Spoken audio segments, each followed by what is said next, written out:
Biology का chapter 6 जैव प्रक्रियाएं। पहला प्रोसेस पोषण आप पढ़ चुके हैं।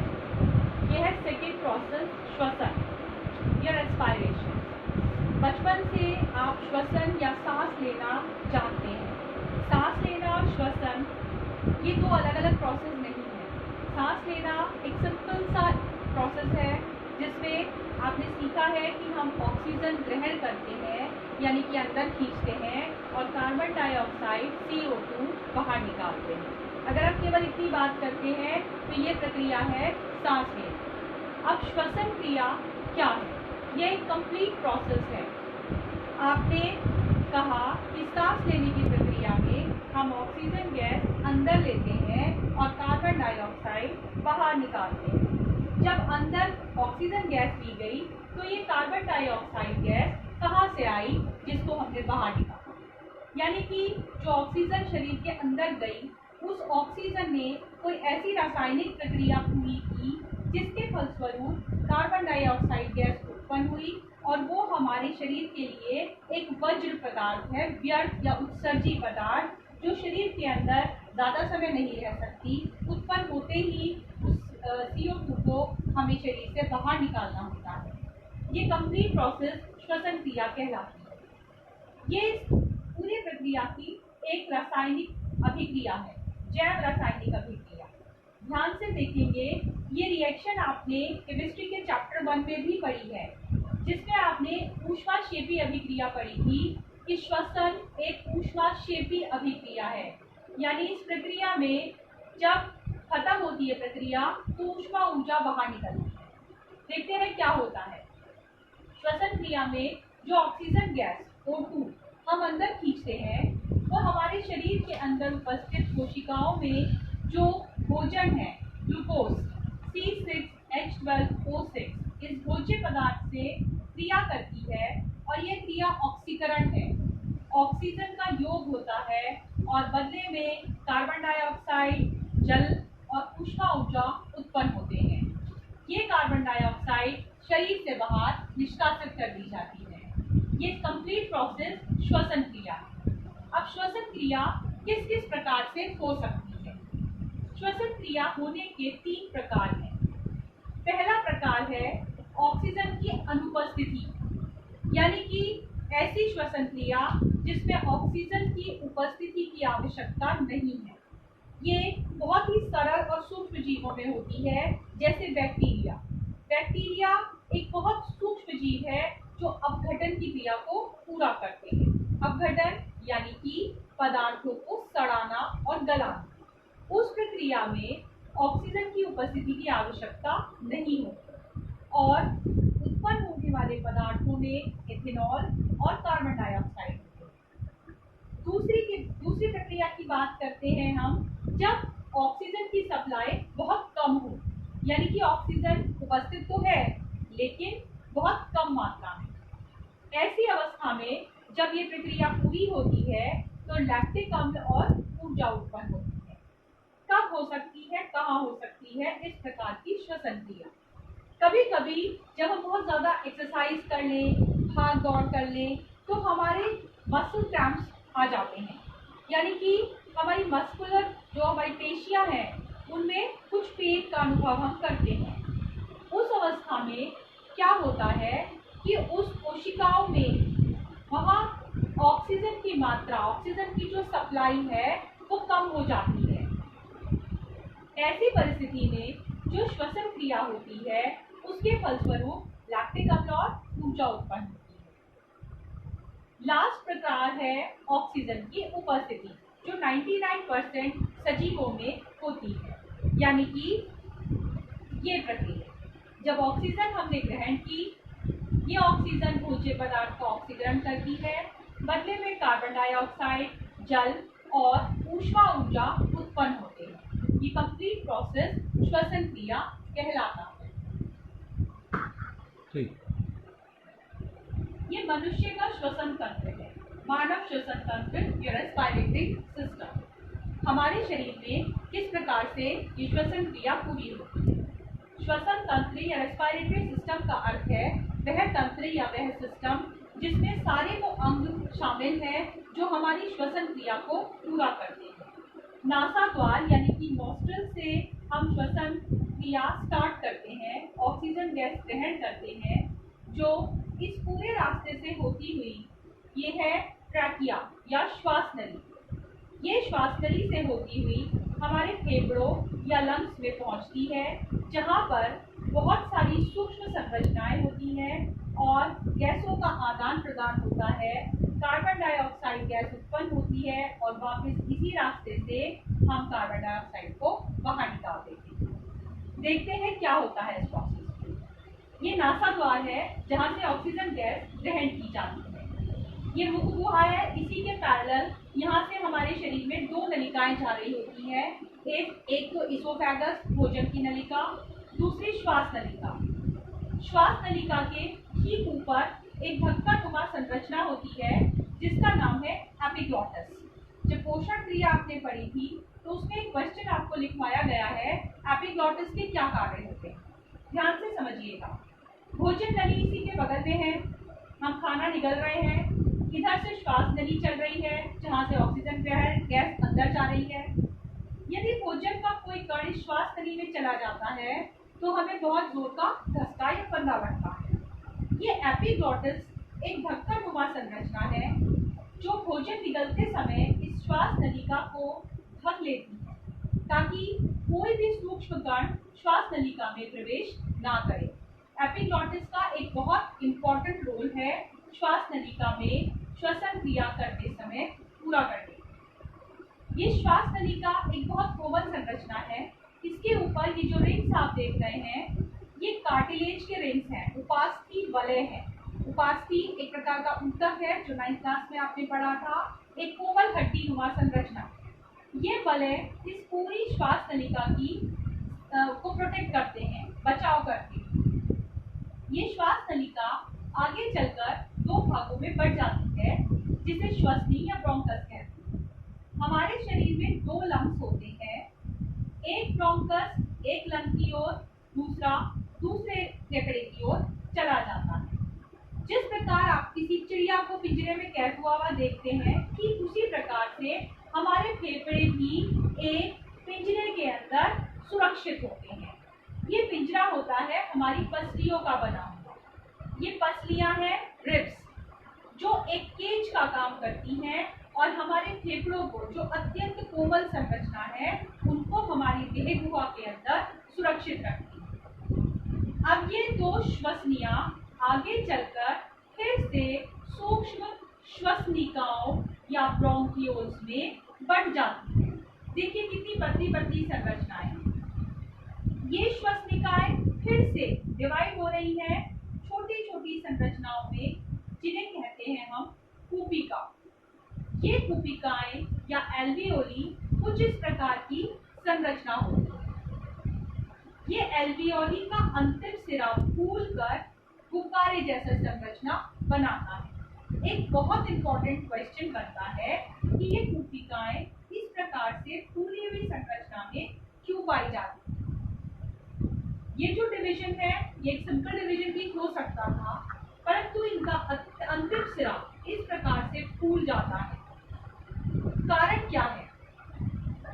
जब हम ऑक्सीजन गैस ग्रहण करते हैं, जो ऑक्सीजन नासा द्वार से होती हुई श्वास नली में जाती है, श्वास नली से श्वसनिकाओं से होती हुई इन एल्वियोली या कूपिकाओं में प्रवेश करती है।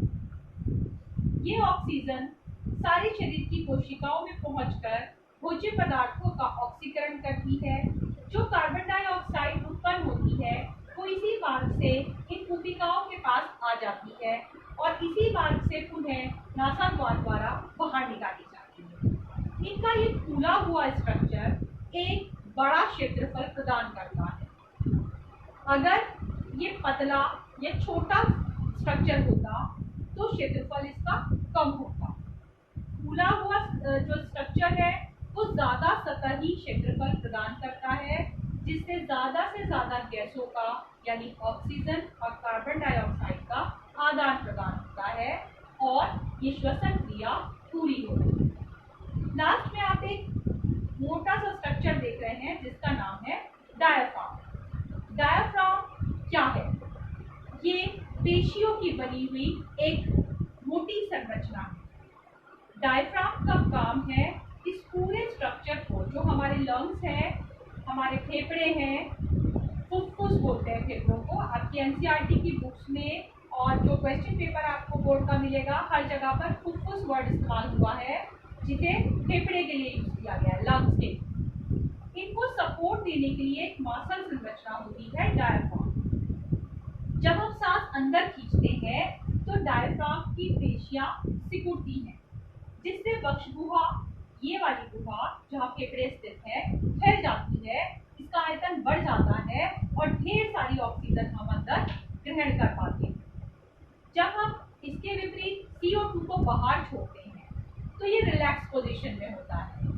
उस पोजीशन में जो वक्ष गुहा का आयतन है वो कम हो जाता है और कार्बन डाइऑक्साइड को शरीर से बाहर निकाल दिया जाता है। तो इस प्रकार से ये पूरी श्वसन क्रिया है जो मनुष्य के अंदर पूरी होती है। अगर हम प्लांट्स की बात करें तो प्लांट्स में कोई कॉम्प्लिकेटेड या जटिल संरचना नहीं होती। रंध्र आपने पढ़े हैं। रंध्रों का कार्य है गैसों का आदान प्रदान। कौन सी गैसें? यही गैसें। श्वसन क्रिया ठीक मनुष्य के जैसे होती है प्लांट्स में भी, ऑक्सीजन गैस का ग्रहण करना और कार्बन डाइऑक्साइड का बाहर निकालना। ये गैसों का आदान प्रदान रंध्र या स्टोमेटा के द्वारा पूरा होता है। ये रंध्र या स्टोमेटा पत्ती की सतह पर पाए जाते हैं।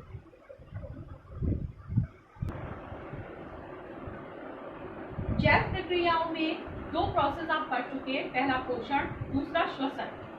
तीसरा प्रोसेस है परिवहन या ट्रांसपोर्टेशन। परिवहन या ट्रांसपोर्टेशन का अर्थ है कुछ मुख्य पदार्थों को एक स्थान से दूसरे स्थान तक पहुंचाना। पहले हम पौधों में परिवहन पढ़ेंगे।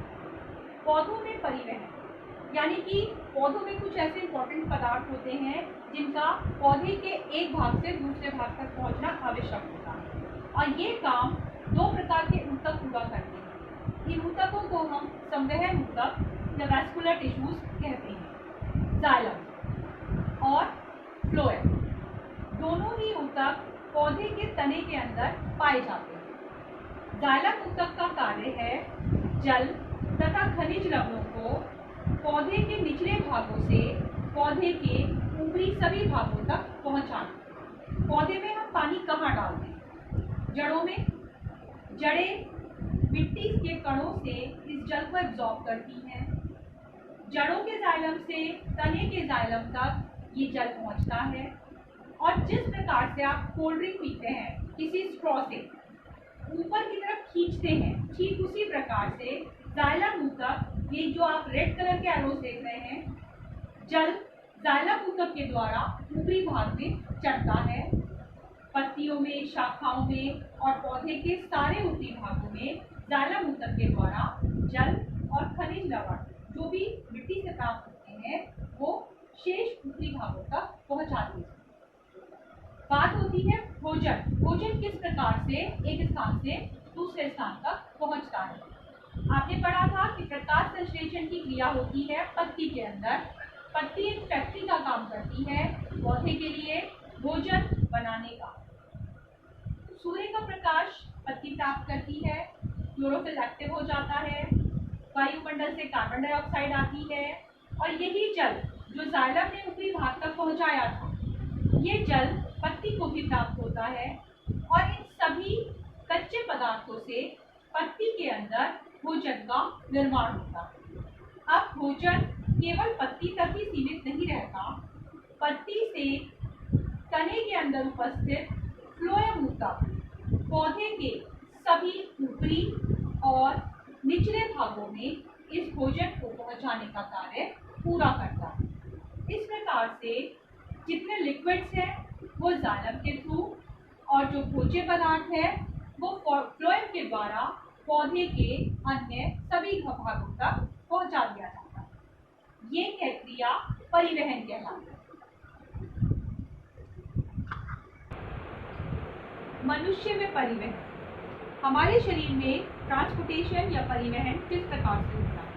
हमारे पूरे शरीर में रक्त या ब्लड एक ऐसा माध्यम है जो प्रत्येक भाग में पाया जाता है और पदार्थों को, जो भी जरूरी पदार्थ है उनको भी और जो व्यर्थ पदार्थ हैं उनको भी एक स्थान से दूसरे स्थान तक पहुंचाने का कार्य पूरा करता है। पहले हम पढ़ेंगे ब्लड या रक्त का कंपोजिशन क्या होता है, किन चीज़ों से मिलकर रक्त बना होता है। इसमें 60% प्लाज्मा होता है और 40% होती है ब्लड सेल्स या रुधिर कोशिकाएं। प्लाज्मा एक रंगहीन पदार्थ है जिसमें प्रोटीन की कुछ मात्रा होती है और अन्य रुधिर कोशिकाएं उसके अंदर पड़ी होती हैं। प्लाज्मा का कोई कलर नहीं होता। फिर रेड कलर कहाँ से आता है? जो रुधिर कोशिकाएं हैं वो 3 प्रकार की होती हैं, red blood cells, white blood cells और प्लेटलेट्स। रेड ब्लड सेल्स या लाल रुधिर कोशिकाएं, इनके अंदर हीमोग्लोबिन होता है। हीमोग्लोबिन एक ऐसा पदार्थ है जो रक्त को लाल रंग प्रदान करता है। WBC या व्हाइट ब्लड कार्पसेल्स, श्वेत रुधिर कणिकाएं हमारे शरीर के लिए सिपाही का काम करती हैं। ये एंटीबॉडीज का निर्माण करती हैं जो बाहर से अगर हमारे शरीर में कोई भी जर्म्स या रोगाणु प्रवेश करता है तो उनसे फाइट करती है और हमारे शरीर को रोगों से बचाती है। प्लेटलेट्स, ये बहुत ही इम्पॉर्टेंट रुधिर कोशिकाएं हैं। यदि हमारे शरीर में किसी भी स्थान पर चोट लग जाती है, अगर हल्का फुल्का कोई कट लग जाता है, हाथ कट गया है, तो आप देखेंगे कुछ समय के बाद खून बहना रुक जाता है और उस स्थान पर आपको एक कड़ी सी संरचना दिखाई देती है। वास्तव में वो क्या है? वो रुधिर का थक्का है। रुधिर जम जाता है। उस कंडीशन में ये प्लेटलेट्स ही हैं जो रुधिर को बहने से, एक्स्ट्रा वेस्टेज से बचाते हैं और रुधिर का थक्का जमाते हैं। इस प्रकार से ये 3 रुधिर कोशिकाएं, जिनके अलग अलग कार्य हैं, रुधिर के कार्य को पूरा करते हैं। रुधिर के कार्य क्या क्या हो सकते हैं? बहुत इंपॉर्टेंट क्वेश्चन है जो लगभग हर साल बोर्ड्स में पूछा जाता है, शॉर्ट क्वेश्चन के रूप में या लॉन्ग क्वेश्चन के रूप में। पहला कार्य, एक तरीके के कार्य है यूजफुल पदार्थों को एक स्थान से दूसरे स्थान तक पहुंचाना। दूसरा प्रकार का कार्य है जो व्यर्थ पदार्थ हैं उनको उत्सर्जी अंगों तक, यानी कि जो ऐसे अंग हैं जो वेस्ट प्रोडक्ट्स को शरीर से बाहर निकालते हैं, वहां तक पहुंचाना। जैसे कार्बन डाइऑक्साइड बाहर निकालनी है, व्यर्थ पदार्थ हैं जो यूरिन के थ्रू बाहर निकलने हैं, उनको किडनीज तक पहुंचाना। काम के पदार्थ है ऑक्सीजन। अभी आपने पढ़ा था ऑक्सीजन ही है जो आरबीसी में उपस्थित हीमोग्लोबिन से ज्वाइन हो जाती है और शरीर की प्रत्येक कोशिका तक पहुंचा दी जाती है। हीमोग्लोबिन ब्लड में रह जाता है, ऑक्सीजन कोशिकाओं को दे दी जाती है। वहां पर भोजन का ऑक्सीकरण होता है, बदले में कार्बन डाइऑक्साइड उत्पन्न होती है। वही कार्बन डाइऑक्साइड फिर से ब्लड के थ्रू ही वापस लंग्स तक पहुंचाई जाती है। यानी कि जितने भी पदार्थ हमारे शरीर में यूजफुल हैं या वेस्ट है, उनका लाना या ले जाना यानी कि परिवहन का कार्य कौन पूरा करता है? ब्लड पूरा करता है।